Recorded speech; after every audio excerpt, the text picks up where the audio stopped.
if everybody could please take their seats. Larry, Director Barbeau, and Hampton are going to move their cemetery sexton to the next workshop. So that's going to be moved over to the next workshop. We are now on annual performance reviews, Quaden Governmental EDC Health. So if all of you could make your way up, please, that'd be helpful.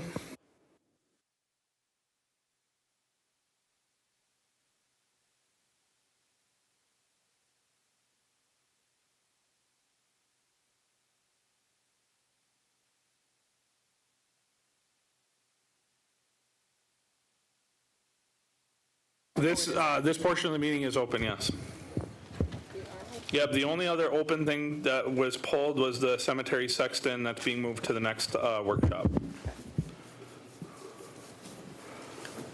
So sorry for the delay, folks. We had a long discussion on some of the last topics. All right, so who would like to start us off with this one today?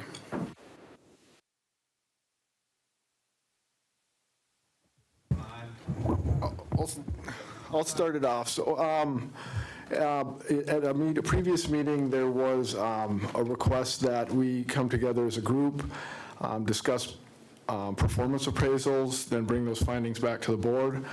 We did so. We had multiple meetings, discussed performance appraisal templates. We have some base templates that we worked on together. So we're back to report that we have those, and I'll let one of the HRs take it over for the details.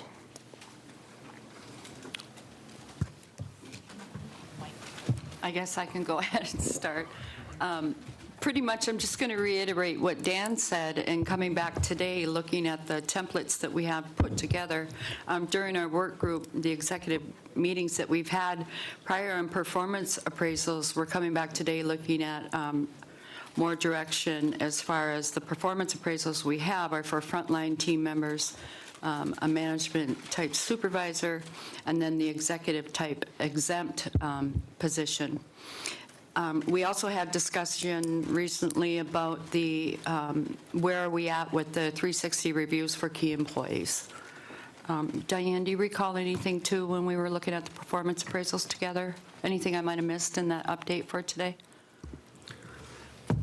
No, not really. I think that ultimately I guess what I would like to add was that it seems as each division may have different performance review forms, right?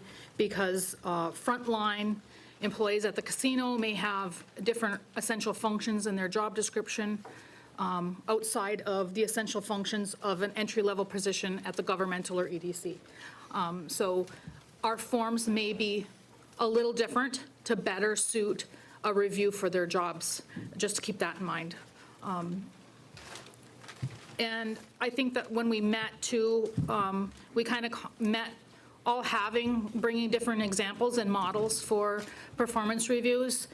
So our conversations were what is working, what hasn't worked, what would be the best form for us, and does the policy coordinate with that form and that process? Thank you, Diane. Bridget and Aaron? Do we have a handout from anyone? Is that something that's compiled, or is it each of you guys have your own? At our last meeting that we had recently, we had a couple different handouts. There are the Quaden samples that Diane had. I have a couple. I had brought together the governmental one that we had when we reviewed together. So to answer that, Bridget, what we came to was a general concept, and there are examples, and then I believe the discussion was, now once you go to each vertical, those general concepts at 3 different forms, that would be team member, frontline team member, manager, and executive, and that there would probably be some modifications to those general templates once they were in each specific vertical, right? Because as Diane stated, the casino is going to have a different type of assessment as opposed to James in the health side. But at least at this point, we have a starting base. We've discussed that in a concept. But I don't know if anybody brought those handouts. No, we don't have any final copies ahead of us right now, but we do have the general template, like you said, and including the input that each division gave within each category. Do we have the final version with us today? I don't have one. So a big issue, I think I've brought this forward before from my perspective, after years of working with the tribe and the years that we did the evaluations, and they were like 10 pages long, and they were somewhat general but somewhat specific to those positions. But I want to know, and I agree that in some ways performance should be rewarded, but I saw so much negative when I was an employee that I want to know how we're going to do better than that. Because if every department's going to budget for 3% or whatever it is, if it's going to be tied to a monetary value, then what's to say that the front line are not going to meet performance standards and get a baseline 1%, but then we're going to save it for maybe employees that we like, maybe to save it for management or executives. That's what I saw happen. So that's one thing I do not want to go back to. But I do believe that we shouldn't, it's not motivating for the people that are busting their butt, and then you have the people that are just coasting along. I totally understand that, but we have to find a middle ground that we're going to give it out accurately and not basically, well, it's tied to a budget, we got to fit in who we want or whatever the case may be. I just have a lot of concerns because it was real negative the years I worked in the HR and the casino and over the years, so. Okay, we got a running list. Aaron's next, then Lana, then Kim Lee. So mine's similar to what Bridget said is, so one thing that's different today than existed back then when we were doing the performance evaluations is we didn't cross the threshold of establishing a COLA. And a COLA, and I know we've heard a lot of different things with Bluestone and stuff, and recommendations that I don't quite understand, but a COLA is like a social contract between the company and the team member. If they continue to do their job, they're competent in the way they do their job, they meet expectations, what they get compensated each year should be, the value of their dollar should change and it should be adjusted. And everybody should be eligible for COLA because the value of the dollar changes year to year. So we crossed that threshold a number of years ago, maybe in 2013 or 15 when we established a COLA. So the way we were doing performance evaluations and the relationship it had with your compensation was askew because supposedly everything was based on merit. And that's just complete nonsense. Everybody, all programs were budgeted for up to 5% increases, so that you had that flexibility. Everybody was told in the budget drivers, budget for 5% increases, and then it defaulted to the merit system and the evaluations, and based on your evaluation, then it enumerated, so it was all predictable, it was all, supposedly predictable. The missing element was the lack of either experience of the people that were doing the evaluations or favoritism. Or just ignorance, because I had I don't know if it was the benefit or the curse of doing evaluations for several years for the chairman and the executive director because they were too busy to do theirs. So, and a lot of the division director level people didn't know it, but they would do their self-evaluation. They would submit them. The chairman or the executive director never looked at them. That wasn't Christine, by the way. They would never even look at them. They had me evaluate them and then come up with recommendations. Most people evaluated themselves less than what their performance actually showed. So people were really stingy on evaluating themselves. And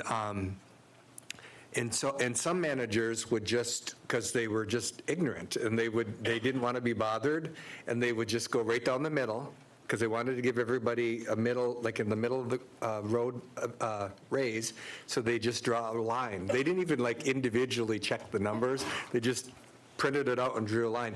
The evaluation form we used was a spreadsheet that Dave Scott created, and what it did was it had all the criteria up front, the criteria up front circled or connected to a worksheet. The individual worksheets were the criteria, like accountability, supervision, all the different criteria. And the manager, and this is what drove me crazy, is the managers didn't want to do it. So a lot of people said, oh, that doesn't apply to us, that doesn't apply to us, which is really empty-headed, because they were given the flexibility to create that criteria in the front part, and then they were able to back up and use the evidences that would lead you to believe that would lead to that criteria. So this form, this document, it was brilliant. It was adaptive to the needs that you had in your particular department. So what was the missing link? The managers were not skilled or qualified or didn't understand how to use the form.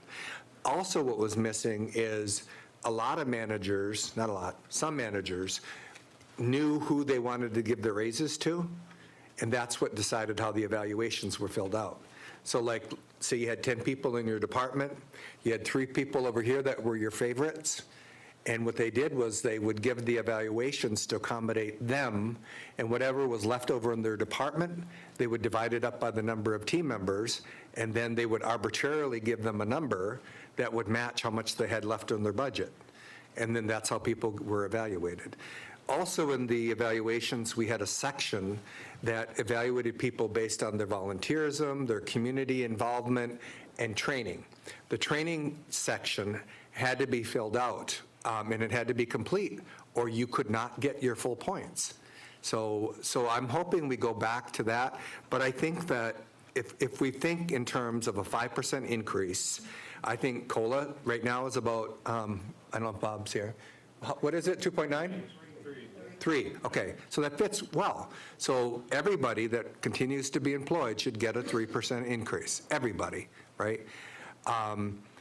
Because you have a relationship with that team member. If they're doing their job, they should get a 3%. If they're not doing their job, whose fault is that? It's the manager not either disciplining them or getting them additional training or whatever. If they continue to be employed, they should get COLA, because the value of the dollar should be maintained if they continue to be employed. Merit should be up on top of that. And so that could be like another 2% or whatever we can afford, on top of that. And then the criteria for the evaluation, assuming that you don't get fired and you keep your job, the criteria should be based on your performance, goals and objectives, and each department can establish their own criteria. But if this is going to work, we have to have training. We have to have the managers buy into it and not think that it's not going to matter. And a lot of times they didn't buy into it because it didn't matter, because some staff, some division directors, or some people were giving arbitrary raises based on their favorites. And people knew that. People knew it. And then when we switched, because that was an unfair system, and I was part of switching it, Denise was brand new on the board, we switched it to do an automatic COLA, because we didn't trust the evaluation system. So we said, everybody's going to get a 5% increase. And we did it almost like a game of chicken to try to force the chairman at the time to lead and get a better system. It never came. And then we eventually, because everybody got a COLA, then measuring people's performance, there was no need to do it, because you got the same increase no matter what your performance was. So the deadbeat got the same increase as the overachiever, no matter what. So, and I do think we should compensate everybody minimally in a COLA, and we should compensate people based on their performance, what they bring to the company, and it should be based on metrics. So, that's it. Okay. Do we still have that form? Do we? Okay. Okay, Lana and Kimley. Well, first, I agree with most of everything Aaron said about the problems with the performance evaluations. I think when I first got on the board years ago, that was one of the biggest complaints we had from staff. It was well known that favorites got the raises, and the non-favorites, or maybe the harder workers, didn't get anything. So I was never a big fan of that, but right now I'm not any more a fan of it than I was years ago, because Aaron did ask the question I was going to ask. Do you guys still have that same form that they used before? I believe, yes, that form is there, but we discussed new performance appraisal forms. Is that what you're Okay. asking so us? Yes. So you got the new forms, but it's going to be a whole different form. Is that- Yes. Okay, all right, that's clear.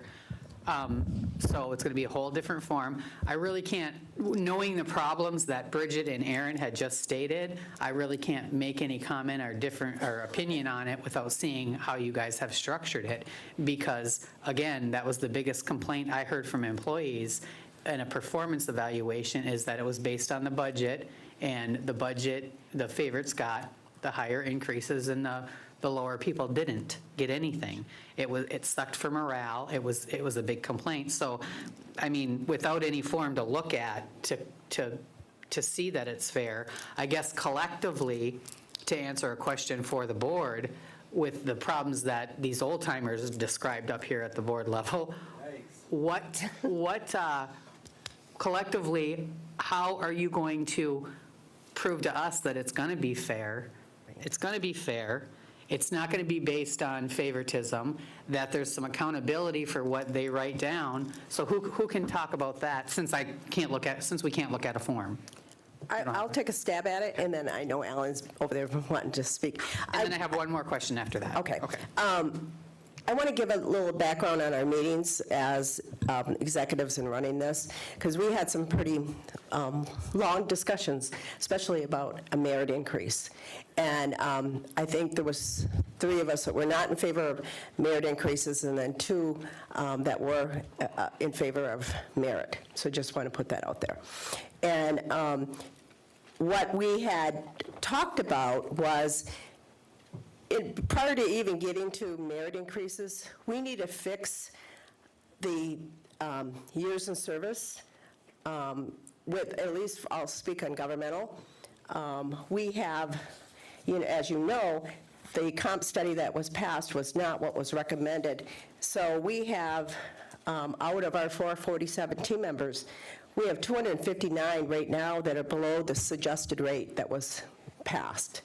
So these are team members that have not been recognized for their years in position.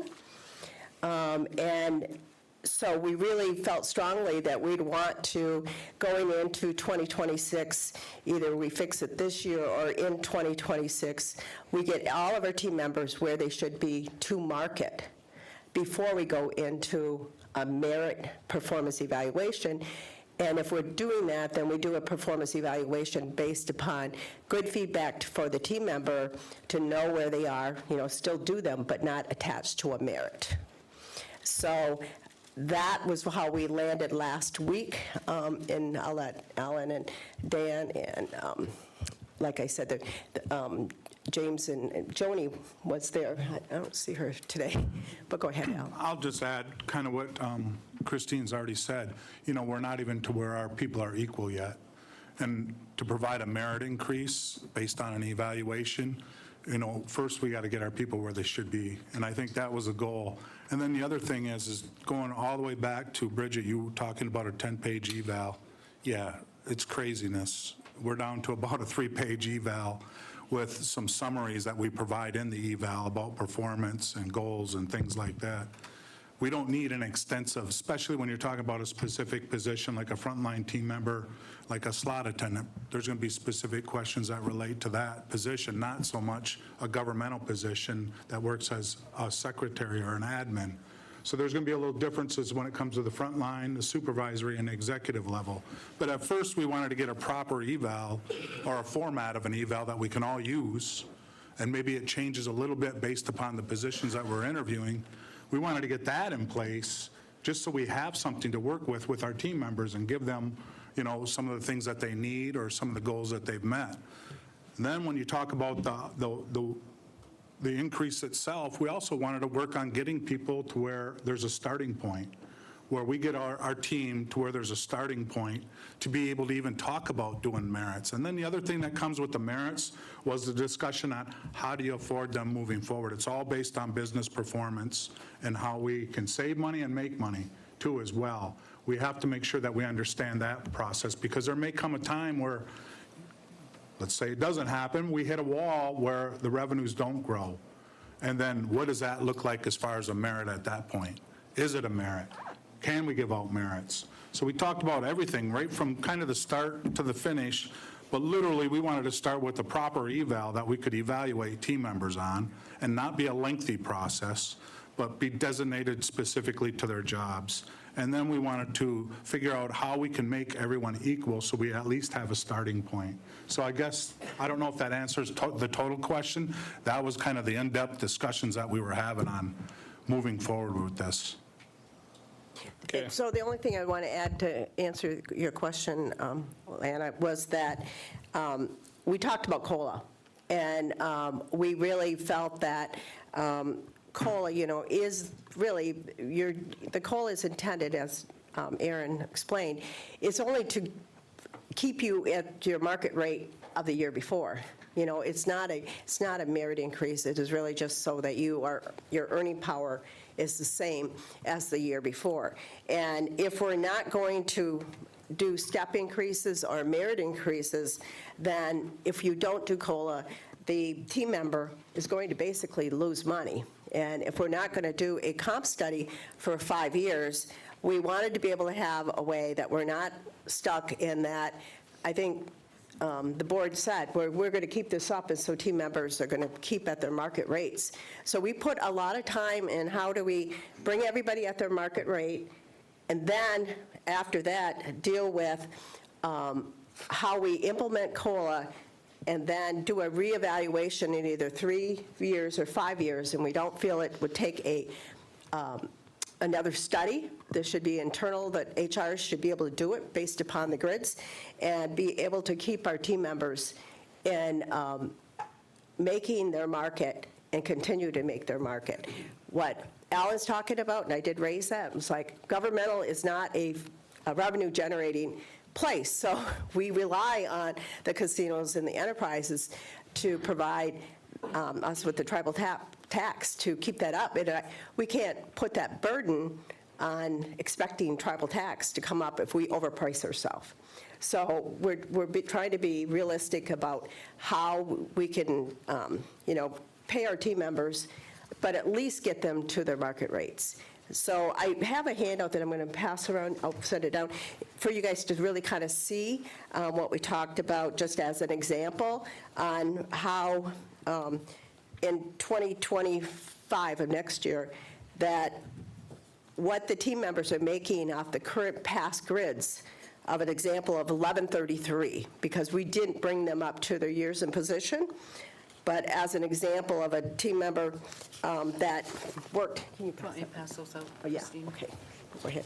If a team member was 6 years, and I think you guys had got the brunt of those questions from team members being upset because they're making the same as the person who just started last year.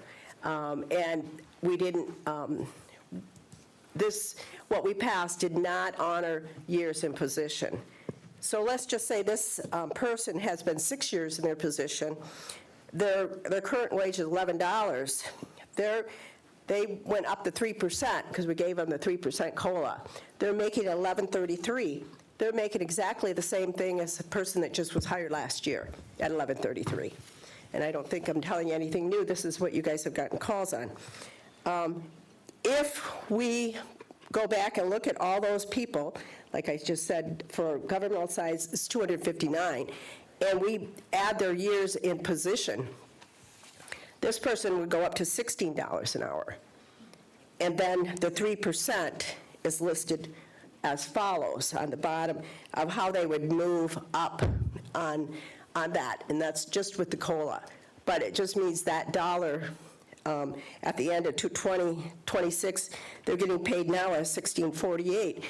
It's not a merit and it's not a bonus. It just means that's the dollar value of what that team member would have made in 2025 because of the CPI increase by 3%.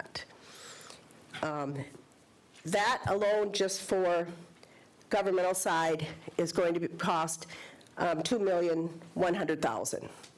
So this is where we were trying to be realistic and saying, that's the price tag in 2025, went with this. And that's without having a merit increase. So if we went with another 2% for merit based upon performance, these things all add up.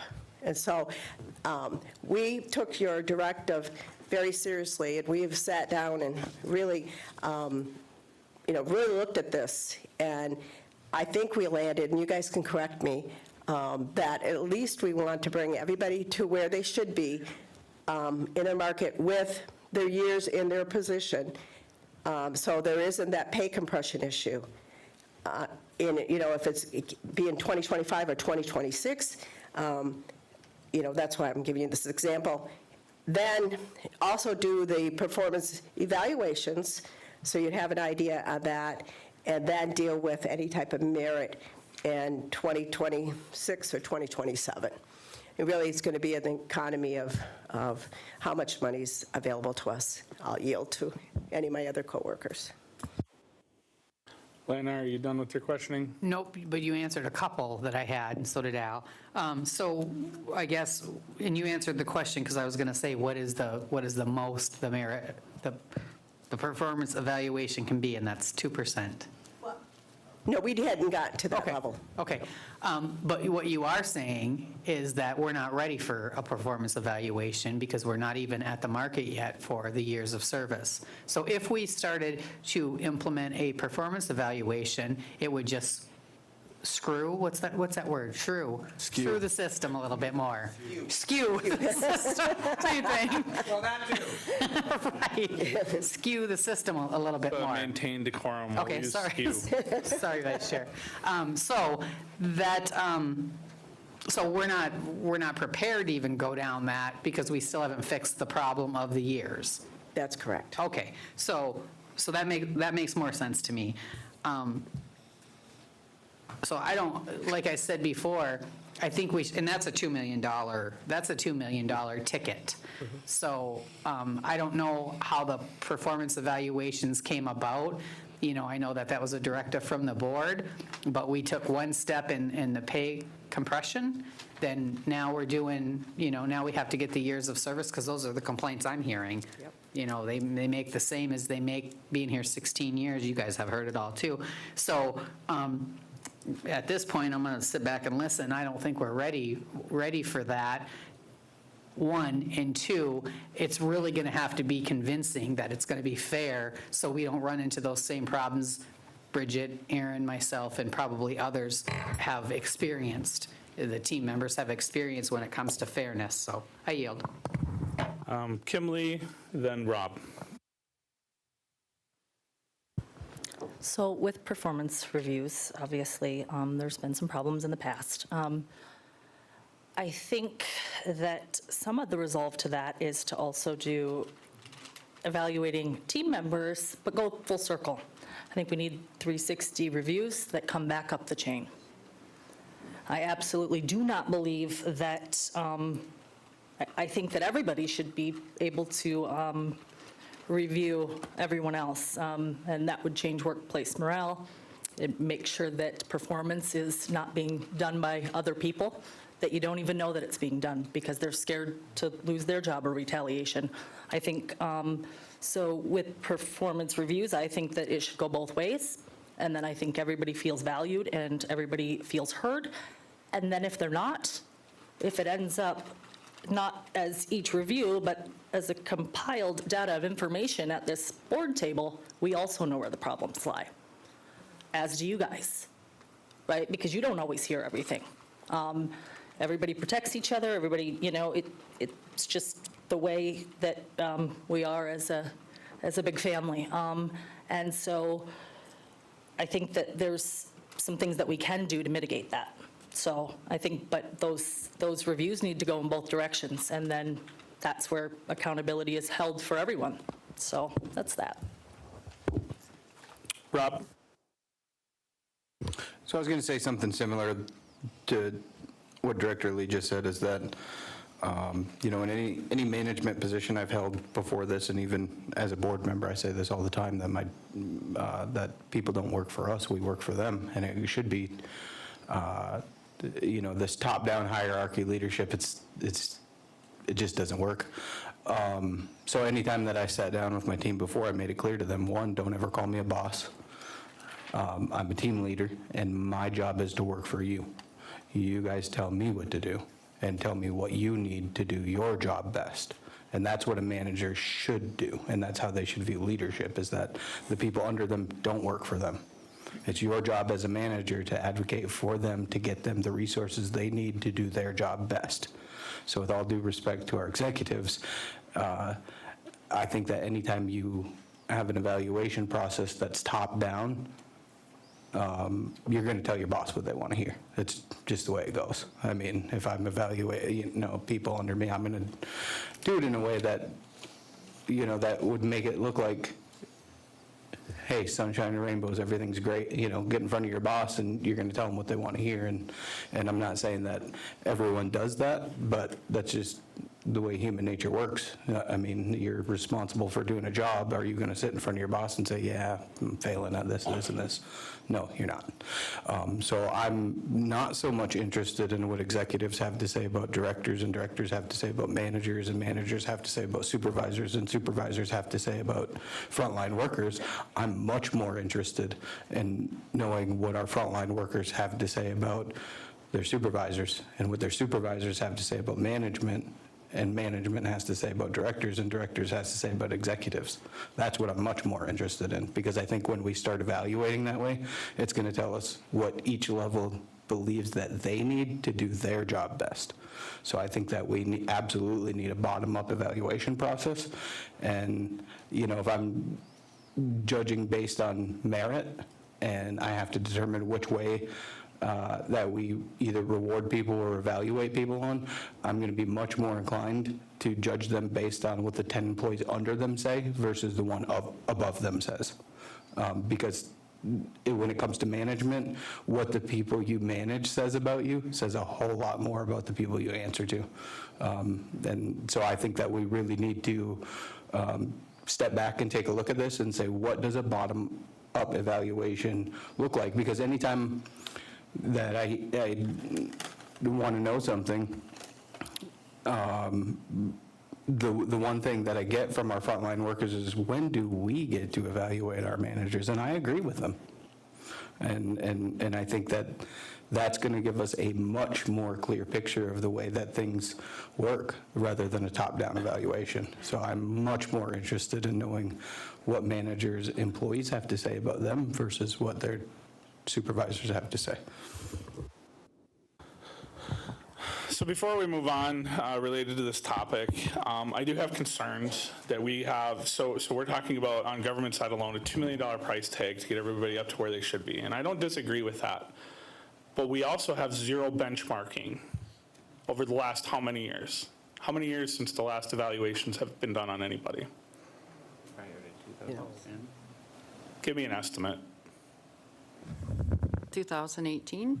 We do have some that will do them currently for accreditation or licensing, 2016 or 2018. So around 2016, 2018. So we're talking about 7 to 9 years of no benchmarking, and we want to move people up to a different scale based on longevity without any benchmarking at all. So I understand where we're coming from, because we do need to fix the longevity gap. We definitely need to fix that. I 100% agree with that. But we also can't do it without any kind of benchmarking at all. Okay, so that's where our concern, well, at least when Isaac and I had presented this, when we found out that we are not benchmarking across the board in this tribe, we had presented this to the board, and that's why this whole thing is on the, I think Isaac's on the call. Yeah. Oh, it looks like he's talking. But I would have a hard time passing any budget without seeing any kind of benchmarking for anybody, just automatically giving them this certain amount. Like, do they qualify for 100% of this, or should they have been evaluated throughout this process? Now, we can't turn back the clocks, we can't turn back time, but part of the purpose of evaluation is not just on our frontline staff, but on our managers and our executives. And that's why those 360, so what Rob's talking about already exists, 360 reviews on our executives and even our managers, that is everybody. That's everybody that you guys work with, as well as some of your subordinates. So that's why those are important to get in place and implement, because you too are a part of the longevity studies. or the longevity analysis for wage reviews. So I do have a huge concern, because it's like the chicken or the egg. Do we bring these people up automatically and stress the budget where we already know that we're tight on, especially on the government side? We know a few of the divisions can handle it. Or do we get a benchmark, at least for now, without any kind of raise attached to the benchmarking, but just start a process where we can be like, this is how we're currently performing in each division. This is the average rating of the employees, both in the 360 review and the review process that we create. And then as we make these decisions later on, then we can make more solid budget decisions based on actual data that exists, other than a year's in existence. I mean, and that may be my personal belief, but I think it's also the more responsible thing to do as a tribe, and to take care of our tribe, both the employees who do deserve this longevity, because I do believe they deserve it, and it's not their fault that these analyses have fallen to the wayside, but we need to still stand something up, and this is my personal belief, and I think it is in the best interest of the tribe, so we're not just blindly passing budgets that are in front of us, thinking that this is the best practice for the tribe. I believe Bridget had her hand up first, and then Kimberly. So, Cheryl, when you said 2016 were the last, I don't recall that, because I remember in 2008, when we went through all the cuts that we had, it seemed like evaluations weren't done, or people didn't take them serious because there was no money for us to give any raises for several years. So I don't think we've done legitimate evals in probably a lot longer than 16, honestly, because we didn't have the money at that point, so. Yeah. That's it. It was way back. Consistent. Yeah. Because Yeah. they haven't, I've been back since 2011, and they weren't being. Yeah, so now we're talking back another 5 years, so we're looking at upwards of 14 years since there's been a consistent evaluation across the tribe. So thank you for the point, Bridget. Kimberly?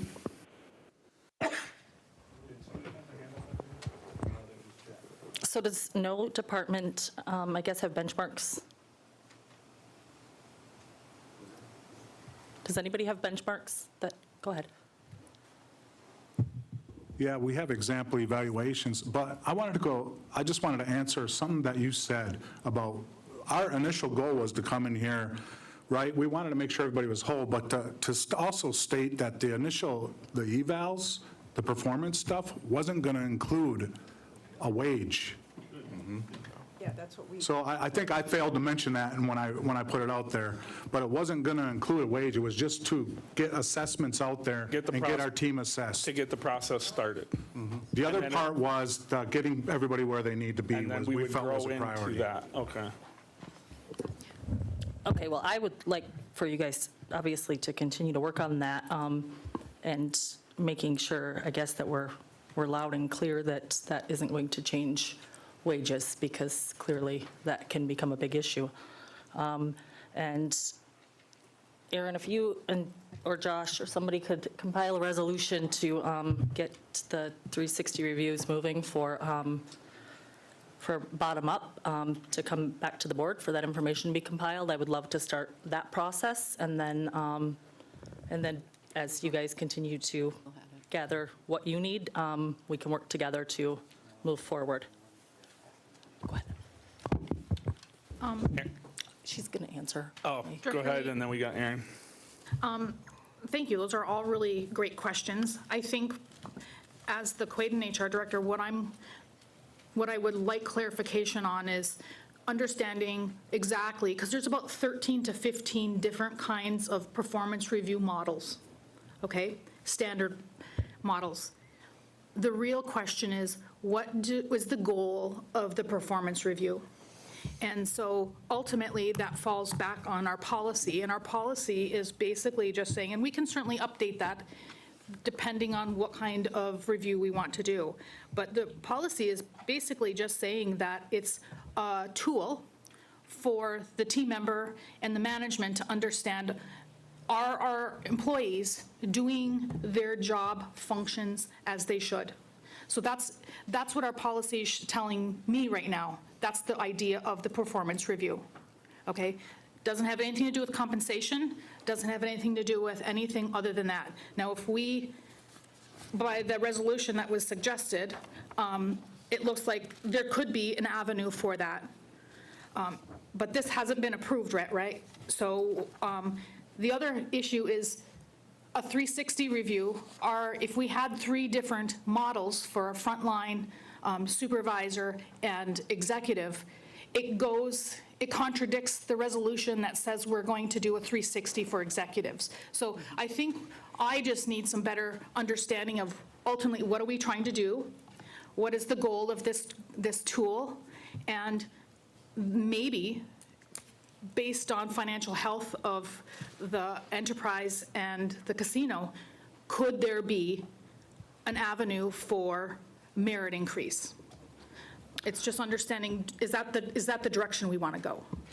Well, coming from me, I think the merit increase is going to be a difficult and something that we definitely need to talk about, but with us not even having our merits where they need to be right now, obviously that's a little impossible.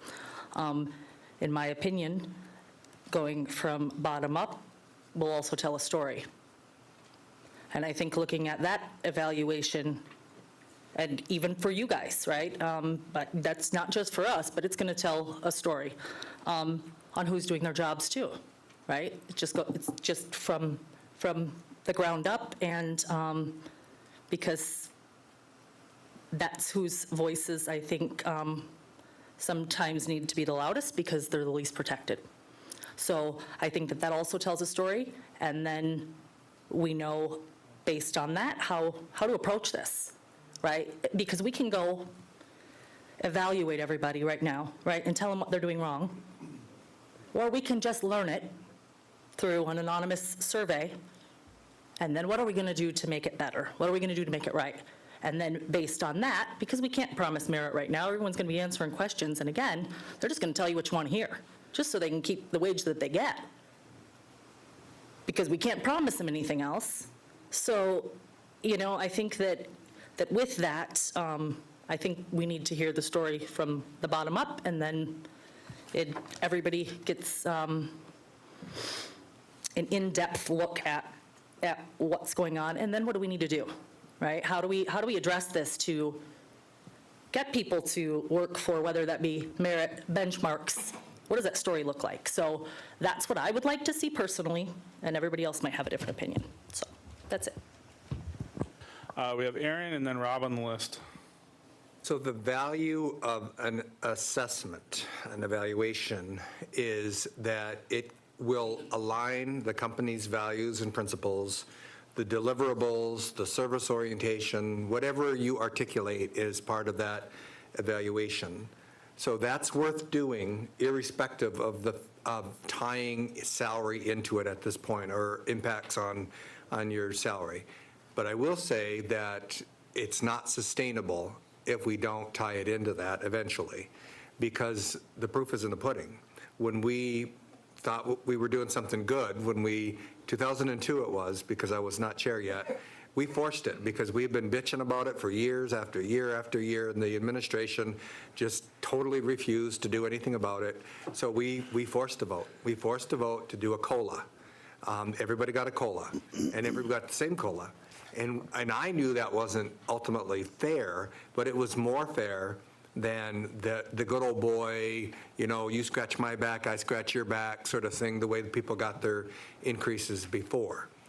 So that's a long time ago. 2002 is 23 years ago. Is that right? Am I doing my math right?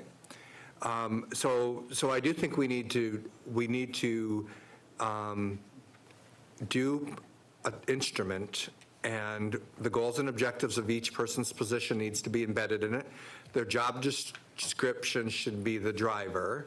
There shouldn't be anything in the merit evaluation that's not related to their job.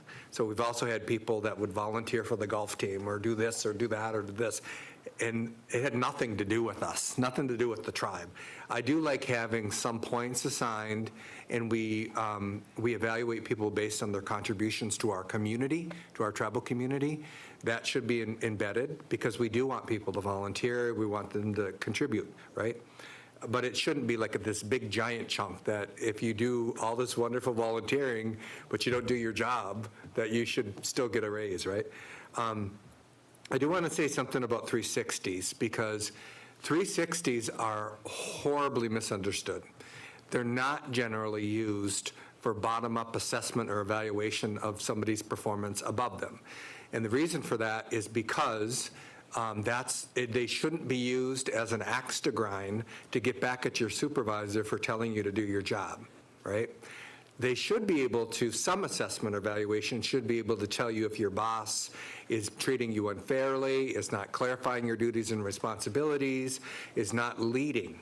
It should be able to show that, but it's not a 360. So if we asked our HR to go out, all of our HRs, our HR team, our trifecta team, to go out and bring back information about what 360s are, that isn't what 360s are. But that's not to say that we shouldn't find the proper assessment so that team members can bubble up. We've had different things in the organization at times. On the casino side, we had the quality control team that used to kind of ferret that stuff up the chain, and then that was a pretty good structure. But whatever evaluations, especially 360s, have to be valid, reliable. They have to have efficacy. They have to evaluate what they're intended to evaluate.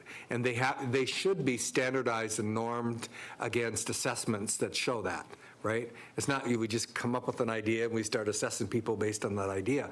There's all kinds of material out there and content out there on how to do proper assessments. So the way we've done 360s in the past was wrong, because whenever people would have, like, let's say they had, it mostly was at the division director level. The program managers would be angry with the division director because they were taking direction from our hierarchy, and they didn't want to do it. So then they would request a 360, and when you had an executive that caved to whoever was meeting with them at that moment, would say, okay, we're going to do a 360. And then people could just lay it on thick. And then people got disciplined, they got fired, they didn't get raises as a result of that. That is not what a 360 is for. The assessment of performance is what you work with the team member to take the company's goals and objectives, the service delivery, distill that into measurables, because everything can be measured, and then you clarify to the team member what the expectations are well in advance. Because the other thing that we used to do horribly is the evaluation only was thought about the month before you got the evaluation. And so some people were really smart, and I won't name any names, but some people were really smart on how to suck up to the chairman and go meet with the chairman, go golfing with the chairman, and then they would get these glowing evaluations. And people who didn't have access to the chair didn't have that opportunity. So that's why we should, and it shouldn't be a surprise. So you shouldn't be evaluating somebody at the 11th hour based on something you never ever told them before. It should be no surprise on what is your expectation of them. And the best tool for that is your assessment, because you think it out ahead of time, you plan out the goals and objectives. We want you to be on budget. We don't want you to have cost overruns. We want you, whatever your measurements are. And then one last thing is, this applies to the casino, and I've said this ad nauseum for 20 years, but it also applies to some of the team members on the governmental side, is we should reward people for performance that's above and beyond. And we operate our casinos like a government. You get your increase regardless of if the casino's booming, and we should be rewarding people when it is booming. So we should have a bonus structure. If we're afraid that we don't want to increase the base so that it becomes unaffordable, then we should have some kind of a bonus structure. But I can tell you, if you walk around on the floor and you talk to people that are dealers and you ask them, how do you feel about if you show a really good attitude, you're good to the customers, and would you like an increase based on that? And they'll say yes. Of course they're going to say yes. And the old school of thought, even from this table in the past, has been it's their job. do their job or we'll find somebody else. Well, guess what? We don't have people lining up like that anymore. So you have to find a way to incentivize people to eke out additional performance, and all of that should be measurable. But that's also true on the governmental side. In the team members that seek out and apply for grants, and they do a good job in implementing those grants, you could say, well, that's their job. They can find another, don't let the door hitch in the butt on the way out. Or you can reward people for really good performance, because people will meet your expectations. And when they do, you shouldn't just smile at them and say thank you. You should reward them for good performance. So, Rob? Okay, so I was going to say that something along the lines of what Aaron said, but also I'd like to add to that is that I think that we need to review the evaluation process, and I don't think we're in a position right now from the sounds of the board that we're even clear on what the end goal is. For some of us, it's evaluations. For some of it, it's pay based on merit. For some of it's longevity. For some of us, it's just giving the people at the front line a stronger voice to where they could voice their opinion, and that's where I am, like I said, I'm much more interested in learning what our frontline workers have to say about their supervisors and supervisors managers and managers directors and directors executives. I want to know what they think going up the chain, because I hear what executives have to say about directors or how the department's running. But I really think we need a process. So when it comes to evaluations, there's clear measurables, and like Director Payment and Director Lee pointed out, a lot of times it comes down to who do you like more? Well, if we're talking about really evaluating your job, I don't need to know your name. I don't need to know who you are. There's data sets within that we can pull that tells how are you performing.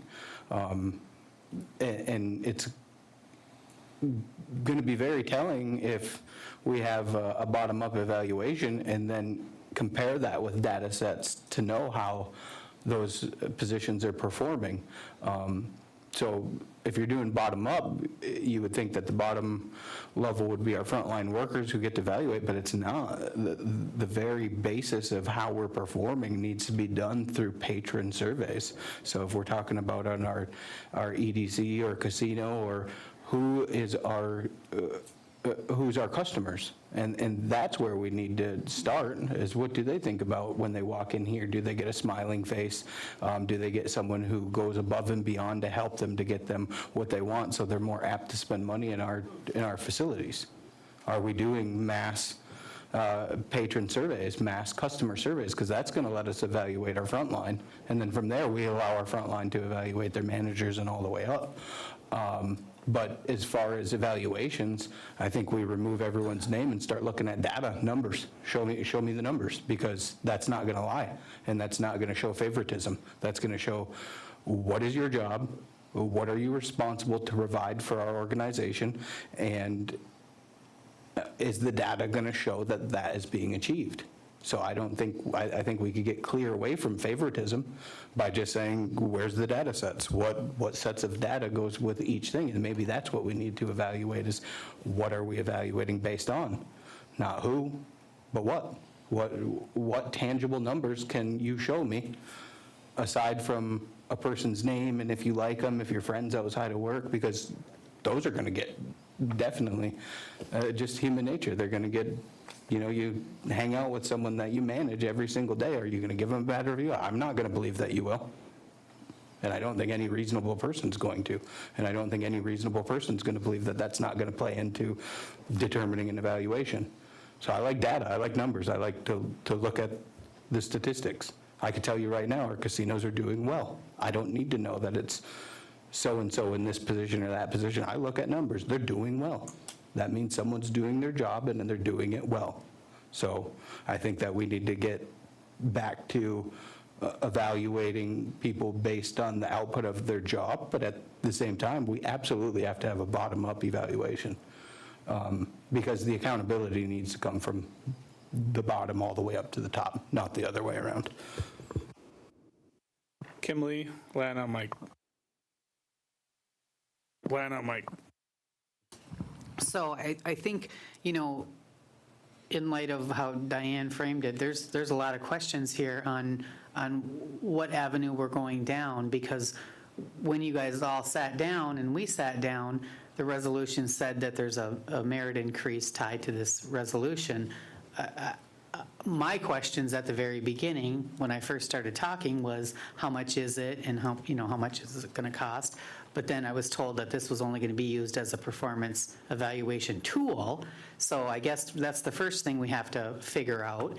And then the second thing, there's 7 executives in here. And did I hear or not that, does any of the executives or managers or supervisors do any kind of performance evaluation on their staff right now? Is there anything working right now that we're doing that? For health, they do an evaluation. Okay. Yeah, And is it working? There's nothing tied to it. So I think that it's more related to accrediting agencies as opposed to something that's going to be tied to a merit increase. Okay. And he's correct. It is, the Health Division has a few for accreditation. We also have a few over at the Child Care Center and through ACFS. Those are the only ones in governmental, though. Okay. So moving forward, are we going to, because you guys all come, there's, like I said, 7 of you guys in here, and you're working in a work group. There's a vast knowledge of managing and having executive positions, in organizations, businesses, government. Is there something that you guys can come up with in order to implement so that when we can have a merit increase or work towards that, if we have to do the $2 million years of service amount first to make it fair, make it right, is that something that you guys can come up with, or is that with what you've been working on, is it already there? Because Go ahead and I'm a respond, little Diane. bit confused, huh? Diane has a Okay. response. I think that there is, like, the reviews that we all looked at, although they might be a little varied, they have a scoring mechanism on them. Okay, so ultimately, and we might have different perspectives on this, okay, but the reality is that this tool could be used. Maybe we need to say that it's not used right now for compensation or merit, but started out to determine, are our team members satisfied in their job? Do they know how to do their job? And not only that, and it's not just from the team member, right? It's, I do it with my staff, even though I know we're not supposed to do it. I use it as a tool to say, where am I lacking? How can you tell me how to do my job better, right? Because it's really about providing them with right tools, training, education, right? All these things. But I can't say broadly across the casino if we're using it. I just know that we have in our department. Is it the perfect tool that we have right now? Probably not, because some of the questions that are in that review maybe don't relate to some jobs, okay? But it is a good assessment tool for our team members and for that conversation to be had. Those conversations need to occur regularly. Every 6 months would be nice, definitely once a year for sure. And it should always be done after the introductory period. So are you being trained? Do you know how to do your job? Is the onboarding understandable to you? It would then have a score to it. We could then use that score based on the financial health of our companies, what type of merit increase they would receive. It would also have to be tied to the type of jobs, right? Entry-level positions, supervisor, professional levels, they all would have a percentage. But this would be something that we'd have to discuss a lot further to see whether or not we could. But that's the whole purpose of the review, that it gives you a score, that there's clear communication between management and team member, and that there is a section on there, at least on ours, and I'm sure it is for the others as well, because it's very Right. common across models, that there's a comment section for the team members to share their points of view. Ours is kind of lengthy, but it's only because there's a couple pages that give instruction. It's really hard to hire somebody in February and ask them in March to do a performance review on all their team. I mean, I'm making up those dates, but you know what I'm saying? We do have a lot of turnaround, and sometimes supervisors would be very new to be able to do performance reviews for all of their staff right away. So there has to be instruction. The other part about it is, I believe that Director Lee and Director Payment mentioned that 360s aren't so great because job descriptions for team members of their supervisors, like basically the team members or subordinates don't have access to the job description of a supervisor. So how do you evaluate whether or not your supervisor is doing a good job when they don't even know what their responsibilities are? So that is part of the review too, but it's really how do you communicate with your team supervisor? And all of these have to go back to this model again. There's 13 different models. We could find the right model for the tribe if we really knew what we're trying to gather. Mike has a follow-up for you as well, Mike Jackson. I just want to mention, and I believe I've mentioned it when we've discussed this previously, we're really looking at several different areas when we're talking here today. The performance evaluation should be just that. We're looking at the performance of the director, of the frontline employee, the CFO. You know, this is what your job is, and are you performing, or do you feel, if you're, and usually you do it from both sides. You ask me, do you feel you're doing the job? Do you feel you're getting the support you need, that you're the training that you need? So the performance evaluation, in my opinion, and I've expressed this to everybody here, does not tie into what you make. It is strictly to determine if you're doing your job or if you understand your job. If you want to, and I know Al and I have discussed this on the casino side, and it's a lot harder on the government side. When you start talking about merit, that should be tied into performance. Aaron touched on it a little bit. Rob touched on it a little bit. How is the casino doing? Are we making our budget? Are we making our revenue goals? The merit should be tied to not an increase in your wage, but to a bonus system that says you had a great year. Because you had a great year, it shouldn't mean I get paid more on my annual salary. It means I get a bonus and I benefit just like the tribe does when the casino does well. What I should be getting when it comes to my annual salary is the COLA or something to keep me moving along so that I stay and I don't lose anything because of inflation.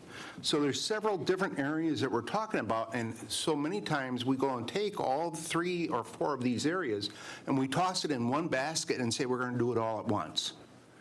We're going to go and do an eval, and then we're going to give you a raise based on that, and we're going to give you a merit based on that, and we just stack it all together. And that's when you end up with the issues that Bridget started out with, where, gee, I like Al better than anybody else, so I'm going to give him a good evaluation so that he gets a good raise this year. Or you end up with what I was told once when I worked at another casino, because this deals with what everybody gets for an increase, nobody gets less than a 3 on their score. So everybody gets at least a 3% increase.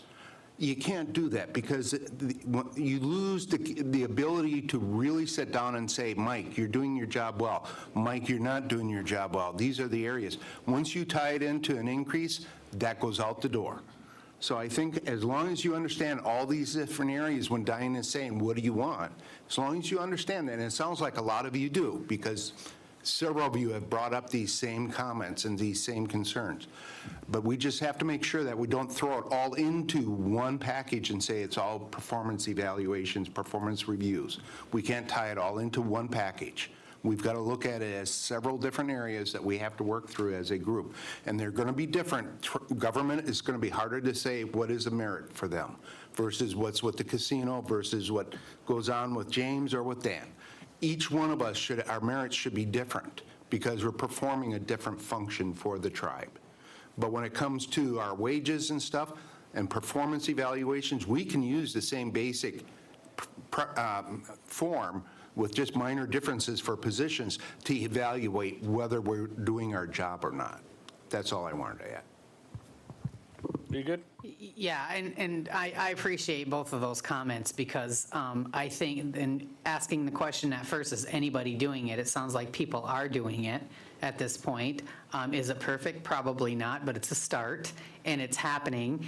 And I completely agree with Mike. We throw everything into a basket. All the team members think, okay, they're going to do a merit increase, they're going to do that. We're not at that level because we're still fixing the compensation and the compression and the longevity. So I think if we communicated and started in baby steps, and prove that that worked and it was a good tool to use, it would only help with morale. And then that from the bottom down too would actually be able to be very vocal in what they're lacking in their position. So I think that, I'm glad that we're all here, and I hope that we can better communicate amongst the the executives to get to that. And if it's working, share it, do it, and bring back any kind of results to prove to us that it does work. So that's all. All right, we got a list. Mike, Bridget, Kimley, Aaron. Mike. All right. Well, Mike stole my thunder. I mean, a lot of what I was going to say was going to be that, and Diane actually mentioned it too. I was going to say nothing prohibits people from doing evaluations right now. I think the problem is going to be is something that you guys came here saying. We're dealing with compression right now. And I think I'd rather see you guys focus on that priority of compression and us get across that hurdle before we threw this hurdle at you. I get the frustration on our level of wanting all these things and all that, but we're not even through these other hurdles yet. So I would like to hear from you guys at some point, not today or anything like that, but a realistic kind of timeline of it's going to take us this long to get over this compression thing, and put it in our hands at some point and say, and if we decide to or not decide to, and then you can move on to the next hurdle kind of thing. But at some point, I would like to see from you guys a realistic timeline of these hurdles. Hey, we have to get compression, because I do think that's number one thing. I think we can't even have a meaningful discussion on these other things until we've dealt with that. One way or the other, whether we're not going to deal with it or whether we do deal with it.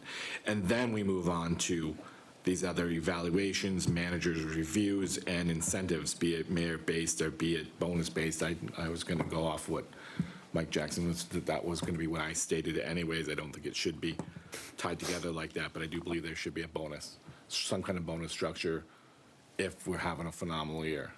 And we all know the limitations that are coming in the next couple of years. So knowing that, I think that's the only way we can tie it in to be sustainable. So I appreciate you guys coming forward like this. Hey, we want to deal with compression first, and then we're still having to have all this in-depth conversation on all the other stuff. But I would like to see some kind of timeline, because it's not going to happen. And then if we see that from you, that helps us try to prioritize it as well, knowing that, hey, we have these other hurdles before we can do this, because some of us want to move on it really quickly, but me personally, I'd rather see your guys' time spent on the compression thing and how we pay for that and get across that hurdle before we hit the others. So I'll yield at that.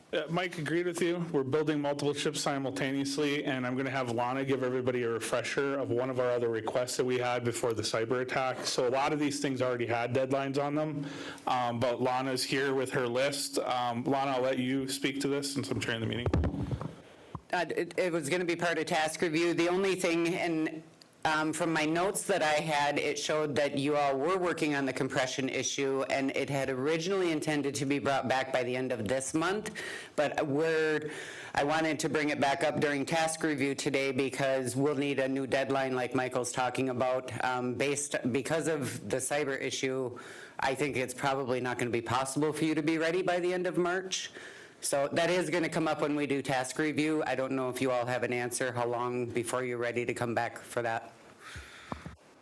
And the board's going to have to address several of the deadlines that we had set prior to that cyber attack. So this is just one of them, as well as this. I want to get back to my list. We'll attack that at our review. I have Bridget, Kimley, and Aaron still on the list. Bridget?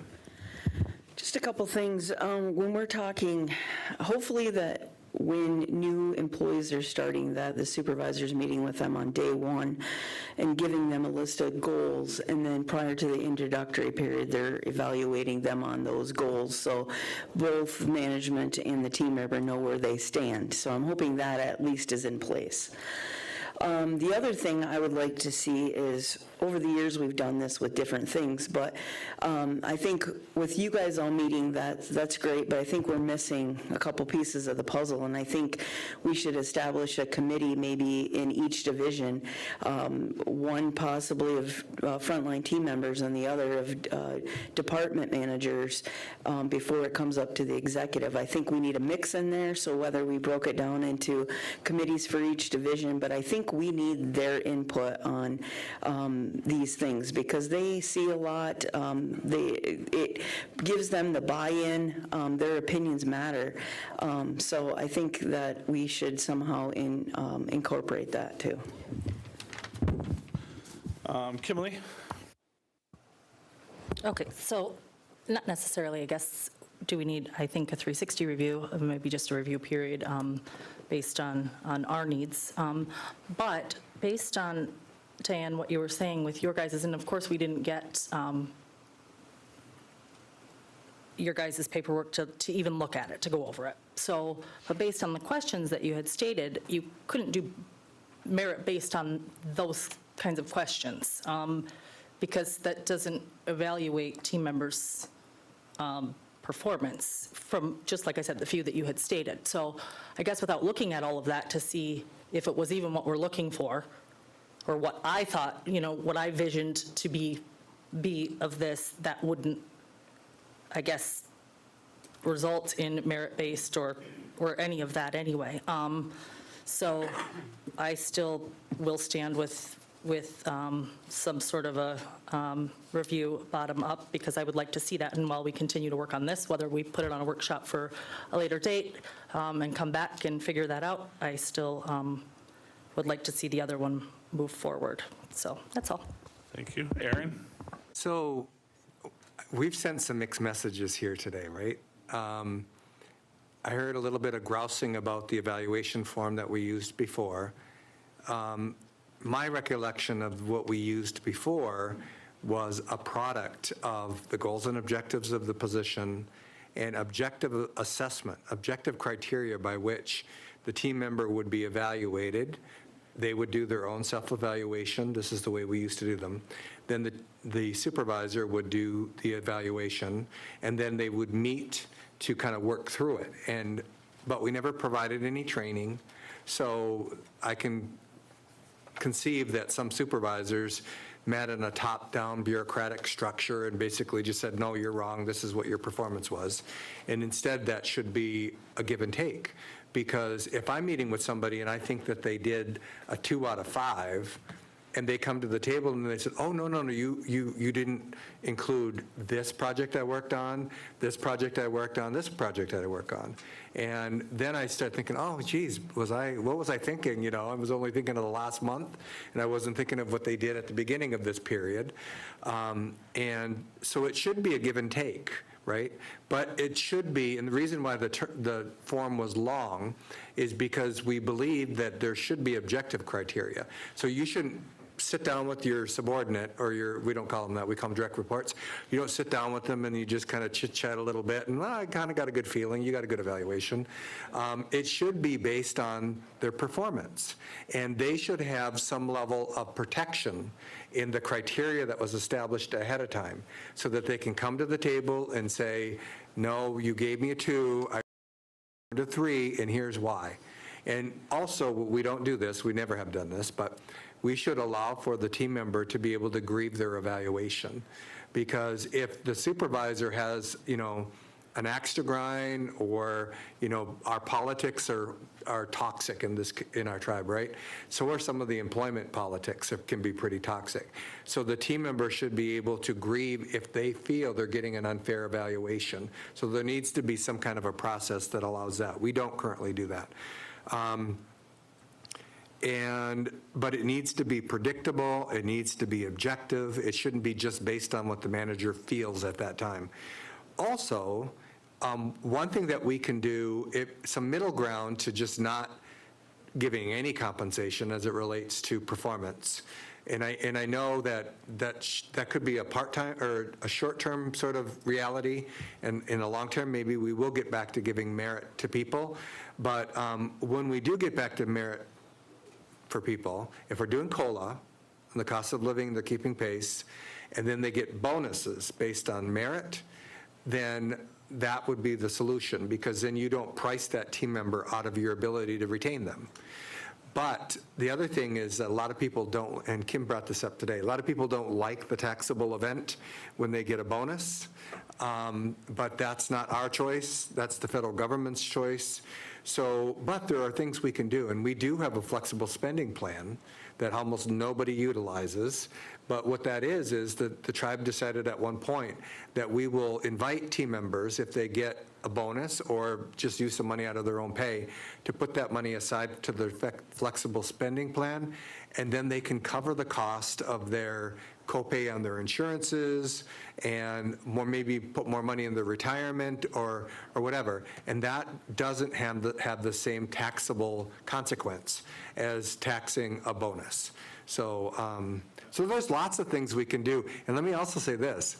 This is not stuff we haven't talked about before. We've talked about this stuff ad nauseum for years and years and years. And I think that the team has been compelling in advocating for these things. In the past, we haven't had the excess revenue to do some of it. So that's a big chunk of time we were digging ourselves out of the Greektown debt, right?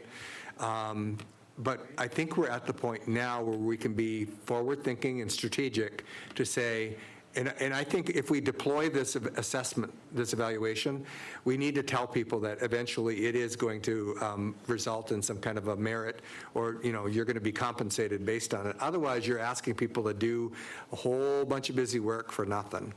So that's it. All right, any other comments, feedback, suggestions, anything from the execs? Yeah, it's a little warm in here. I asked them to turn it down. They should be doing it right now. For those online, it's a little warm in here. Any other comments from you guys? Are you looking for additional direction, clearly? Diane? Could you use the mic, because we're on Zoom? Thought I had them loud enough voice. I could email our sample if you'd like to look at it. Yeah, I think at this point, any samples that are available, if you all could email them to the board. It's clearly something that we need much more time to discuss and deliberate and see the direction that we want each division to go. It's clear that you have all of your own solutions. Lana will be putting you back on the agenda, but also, going into our task list here, we also have to address some other deadlines that we missed or are going to miss based on that cybersecurity event. So this is something that's not going away. One of my personal concerns, and it was brought up here a couple times, and I did mention some concerns earlier, but anything in an evaluation of an employee in any capacity, it adds to the file, and it allows us to understand what's going on with those employees in each division as well, right? And as Aaron had mentioned, when you have an evaluation of an employee, nothing new should show up on it. It should be something that they've been talked to about before, they've been scolded for before. Anything on there they should understand, as well as the accommodations. Like, what have you done well? What have you done not so well? Like, both of those things should appear. Nobody should have a perfect eval, and nobody should have a terrible eval. This should all have some positives and negatives in it. And if they're only terrible, they should never have made it past the 90 days, correct? And it's not really a joke, but that's a serious thing that we need to really focus on. And we definitely need to focus on the longevity, and that was something on our list, and that we'll talk about here shortly. But when you're talking about a promotion policy, and you're talking about, we're using the term favoritism and sometimes nepotism, and how do we get away from that if we have zero benchmarks on all these employees, yet they're getting promoted into positions? So the answer is you can't get away from it because we don't have anything that says otherwise. So right now, to me, it's very difficult to say, that we're not already doing this, that we're not creating nepotism, that we're not creating favoritism, when we have no paper trail for any of the employees in any of their positions. at least not since 2011. Luckily, the Health Division has accreditation there, which is fantastic. But we need to be responsible, especially when we're heading into this longevity. And I do agree that I think we need a fresh benchmark that just says, hey, this is where we're at. There's nothing attached to it. We're going to start taking our businesses, every single business, very seriously as a tribe, and we're going to be responsible to our tribal fiduciary responsibilities. And that means holding each other accountable and ourselves accountable. And that starts with us, too. And that's why this discussion is happening. It needs to happen. It needs to continue until something is in place. So that's my personal belief. Maybe not everybody agrees with me, but I've worked in many, many organizations, and I have never not been evaluated. Even way back in the day when I worked at Wendy's, I was still evaluated on an annual basis. So it's, some of us didn't get a perfect score first evaluation. But I grew and I learned from that. And like a lot of employees, some of them, they might just be like, well, this is just an evaluation, whatever. But some of us are challenged by those things. And some of us can grow from those things. And I think it's important to put into our system in some capacity and work our way up to having either bonuses or raises, attached to those. And like Mike said, it should never be 3%. I think everybody budgets for a certain percent, but people get between 1% and 5%. I'm sorry, but if you didn't make the cut, you don't automatically get 3%. Just like if you didn't give me good service, I'm sorry, I'm not going to tip you 20%. And that's just, that's my belief, but that's also the training I've had within business development. But that is the end of this conversation. We're going to move in as tasks as assigned, and I'll let Lana take that over. Thank you guys all for everything. This is going to be back on the agenda, but Lana's saying don't move because she's going to help direct things. I want to leave this not on the ideology that you left at, because I don't agree with it. Well, that's fine, because this agenda item is over, and we're moving on to Lana's thing. Thank you. Or I'll just post it on Facebook. So as you all know, we've been doing task review, task follow-up, and I send you guys emails after the board either gives consensus or approves something officially. What I started and sent to the board last night was also, and I didn't go back that far, resolution follow-up, because there have been several resolutions that had deadlines associated.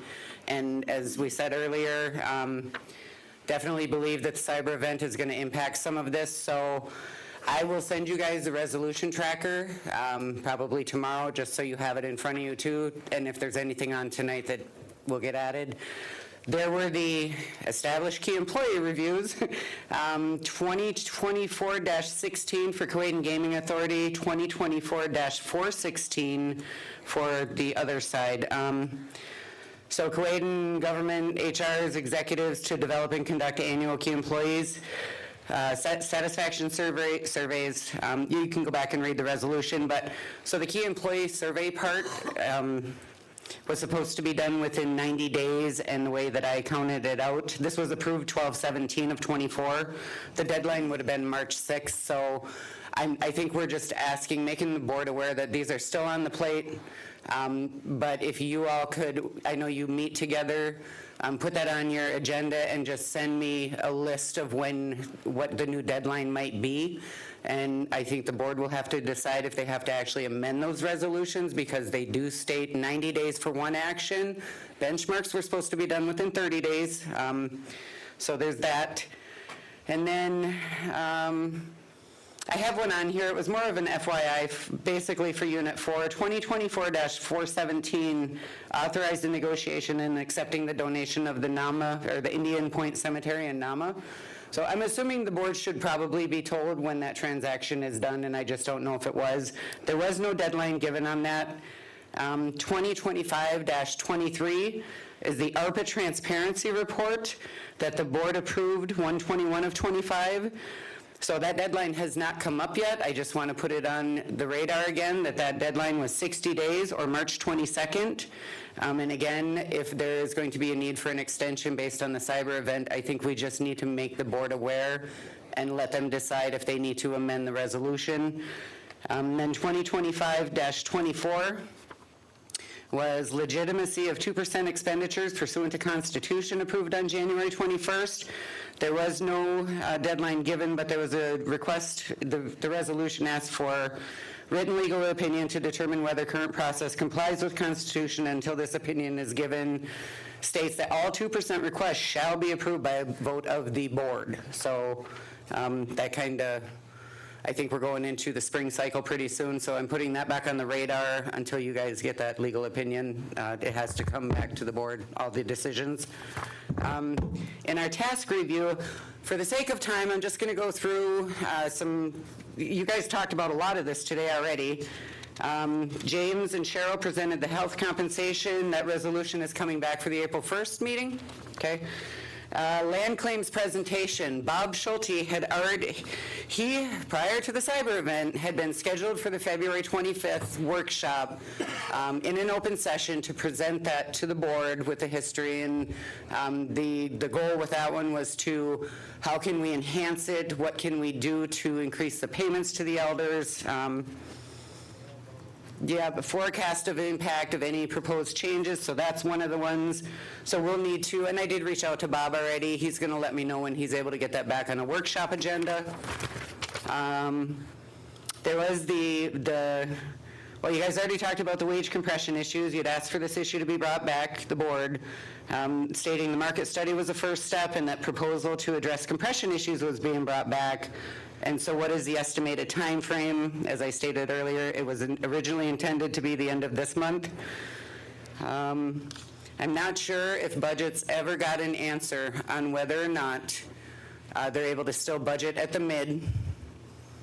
Are wage reviews still going to be allowed? And I think that goes back to, in combination with the wage compression issues when they're brought back, how are people moving through their grid? I think Diane had raised that point before.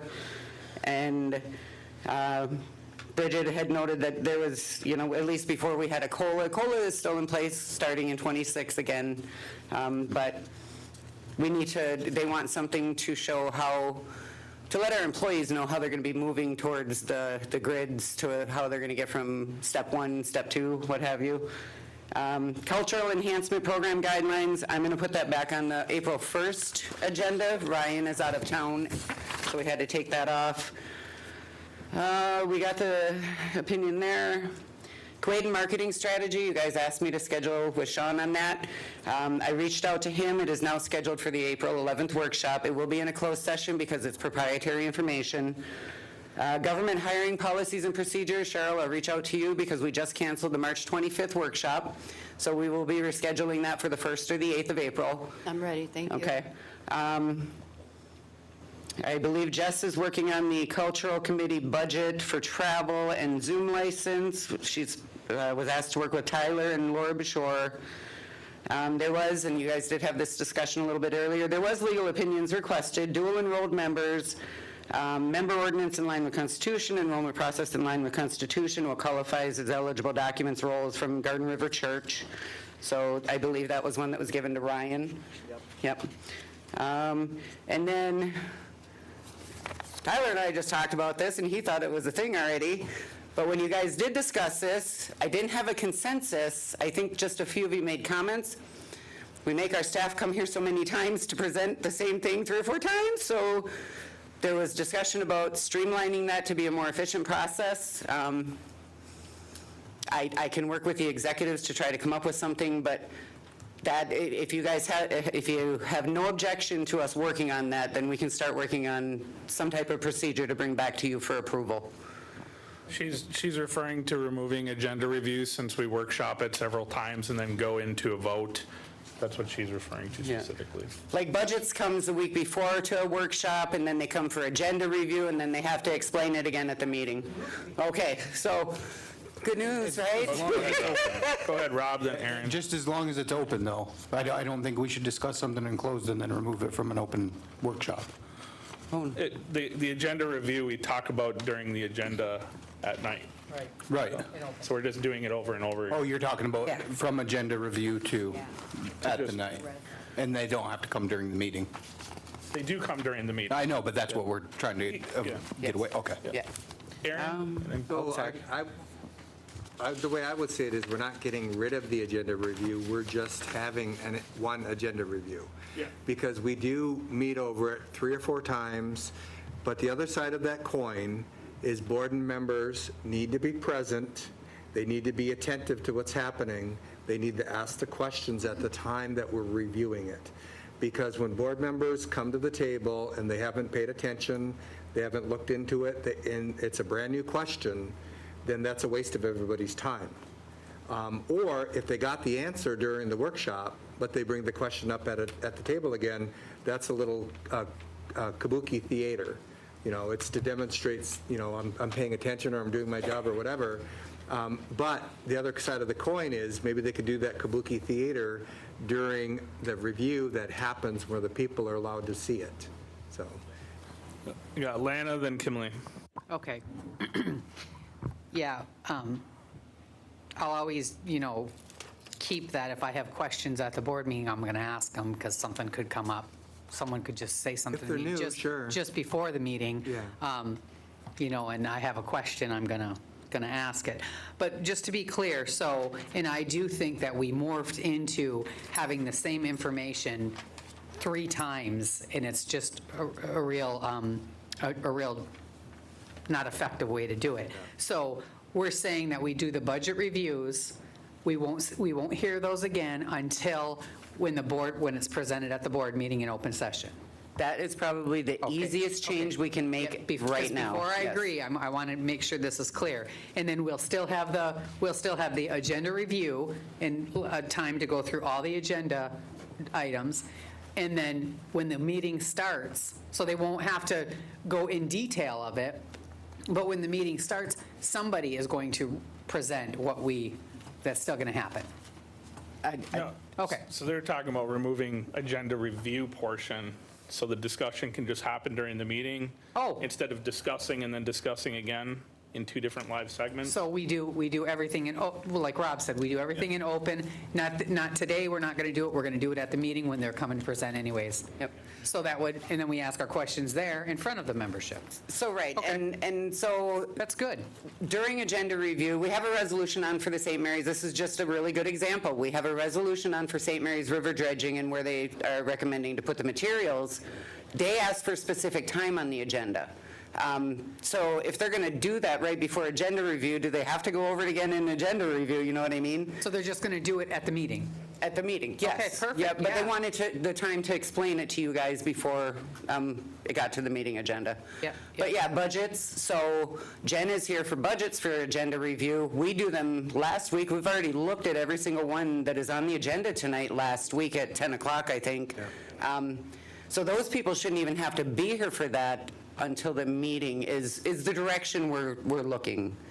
So all the staff wouldn't be here on a workshop afternoon. They would only show up at 5 o'clock because when we're going to do the agenda review of the items in open session at the one time. Yes. And that's transparency. People will hear what we have to say about things. Sounds good to me. Yes. Kimley, and then I think this one's done. Oh, Bridget. So yeah, I think that could prolong our 5 o'clock session. With Aaron's point of having those conversations, I think those conversations should be open at any time. We have a lot of things in closed workshops. So I believe that transparency for the membership, whether those conversations take all night or not, need to happen, and not for any theatrical purpose on my end, but for transparency to the membership. And I don't think we need to have the conversations over and over again, but I don't think that we need to act like those conversations can't happen even if it's at 5 o'clock. So that's it. Bridget? I'm good with that. I think that's the best way to approach it, is to talk during the board meeting.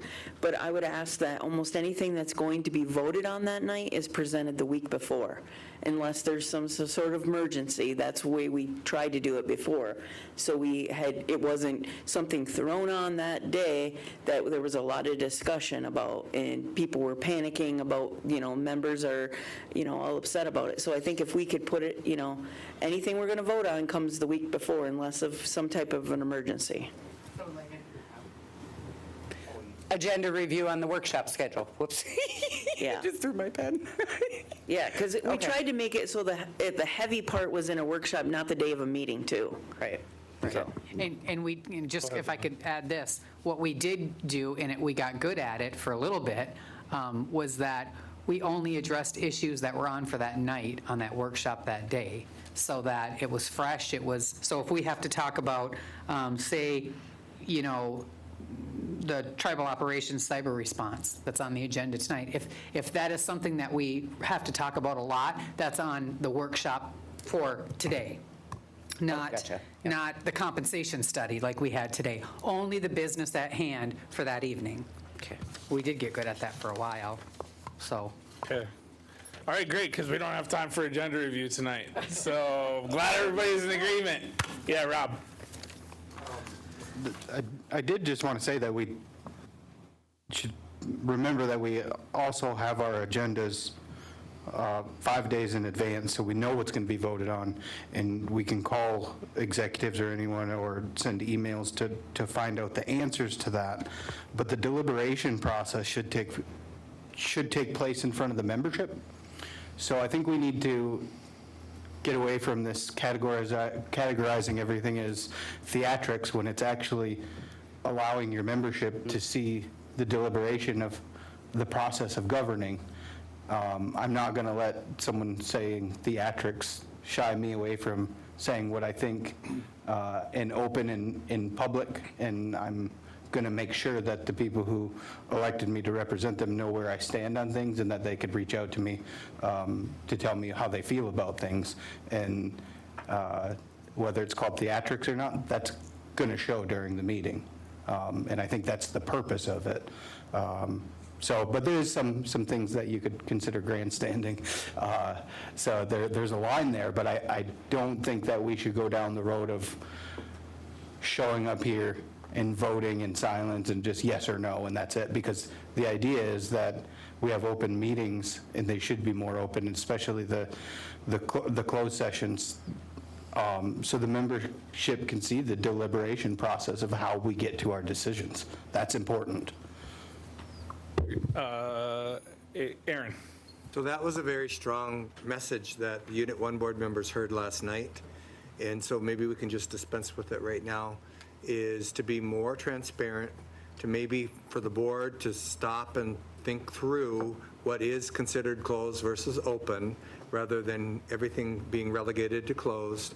And since I've been back, I have noticed sort of a tendency to move everything into closed session, either because a board member requests it or because somebody decided it should be a closed session. There should be a means test that we at this table have to follow, and that means we should come up with the criteria of when it is an open session or when it's a closed session.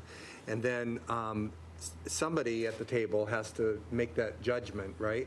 But it should be against the criteria that we collectively establish. I don't know when it happens. I'm not pointing the finger at anybody or any board or any chair, but in the last, since I've been back, a lot of things are going into closed sessions that I don't think really are closed session. And that came up last night very strongly by the Unit 1 tribal members. So several times, we responded that it's only supposed to be, according to parliamentary meeting rules, is personnel matters, legal, like litigation, or business, property, proprietary. And just saying it's proprietary is not enough. So there needs to be some assessment before it just automatically goes into closed session. That will alleviate a lot of the concern that people have.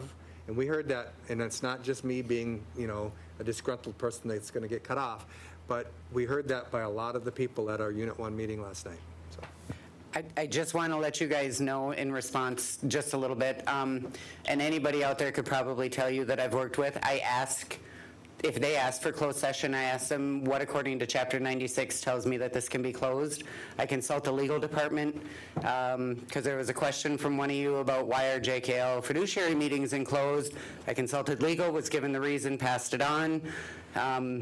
So I do try to do that, and if there are things, and I think I've been called on it before because I was new, and I'm still fairly new, but if there's anything that I ever put on there that isn't supposed to be enclosed, even after doing my checks, just let me know, and I'll make sure it's fixed for the next time. I absolutely love constructive criticism, so Thank you. I do try to get input on whether or not it should be closed or open. And you do a great job, Lana. Thank you. Lana, and then Yeah, Mike. Yep, you do a great job. And, you know, and Legals does an all right job telling us what can be. I got great, you got all right. What can be enclosed and what can't.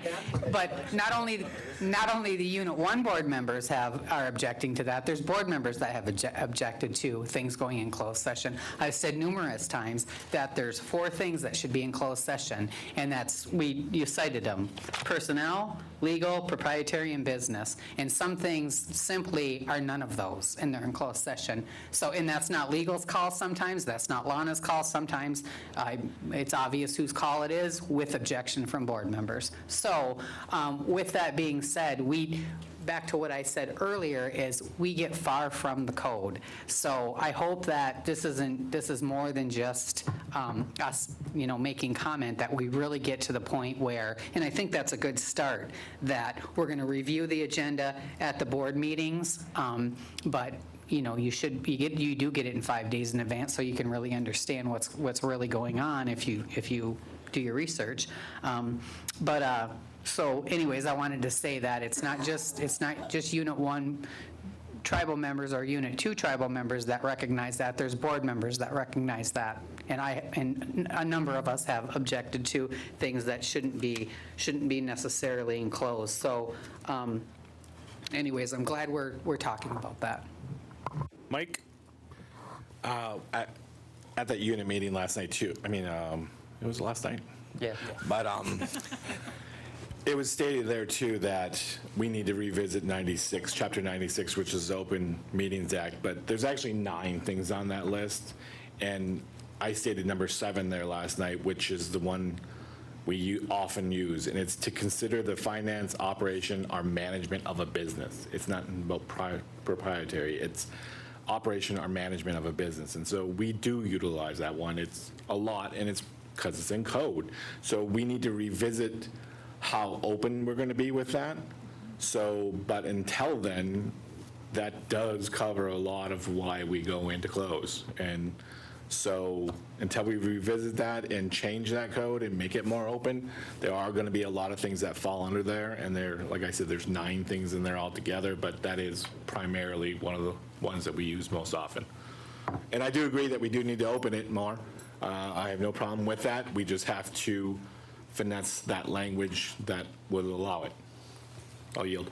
Yep. And we went open today as soon as we were physically able to. We had a lengthy discussion about some closed topic items, and which reminds me, we had a board member request a brief closed session prior to our meeting. So what I want to do is I want to give everybody a 5-minute break. I want to come back and I want to do the St. Mary's River open. And then I want to go into close quick before our meeting, so we can get all of those things done. So let's take a quick 5-minute break. Be back at 4:39. Then we'll do 10 and 10. We're going to make you sign it after. Thanks, everyone.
4:39 PM, we're calling the workshop back to order.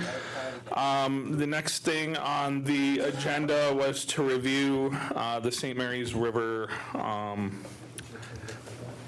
I do, thank you. resolution.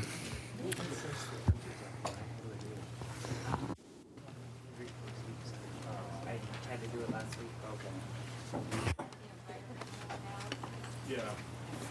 I emailed you my issues then. The dredged materials placement recommendation. Go ahead, Jack. Hello, Jack Timkowski, Fisheries Program Manager, Asia and Wendiang. So the U.S. Army, a little background, the U.S. Army Corps of Engineers is conducting a dredge material preliminary assessment for materials from the upper St. Mary's River. They have mentioned a few totals, but it could be upwards of, or up to 70,000 cubic yards, which is quite a bit. I've been having trouble visualizing that. It's probably about 14 and a half acres filled about 3 feet high. So it's a large amount of material. They met with biologists and others from Bay Mills and Sioux Tribe.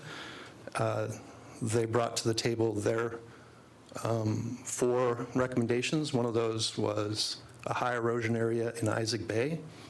One of those was along the beach between the river campground and the cemetery at Bay Mills to combat erosion, which would help protect the cemetery there. 2 other locations, there's a deep water site off of Bay Mills and a deep water site off of Iroquois Point. What the resolution says or recommends that the U.S. Army Corps of Engineers produces other recommendations for these materials, as the places that they mentioned would impact nursery areas for fish, potentially some spawning areas. The resolution does support using a small amount of the materials to combat erosion near the cemetery in Bay Mills. And there's a little 2-page write-up that outlines biological support and reasons for not putting the materials in 3 of their recommended locations.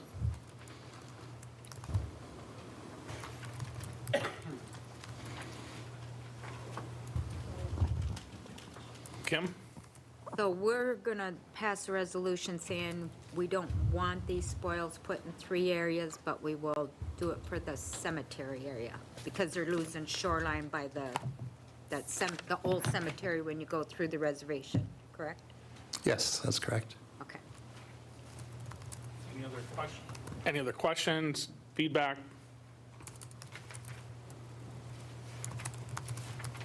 Anything else regarding this resolution that we should be aware of? No, I think that describes it pretty well.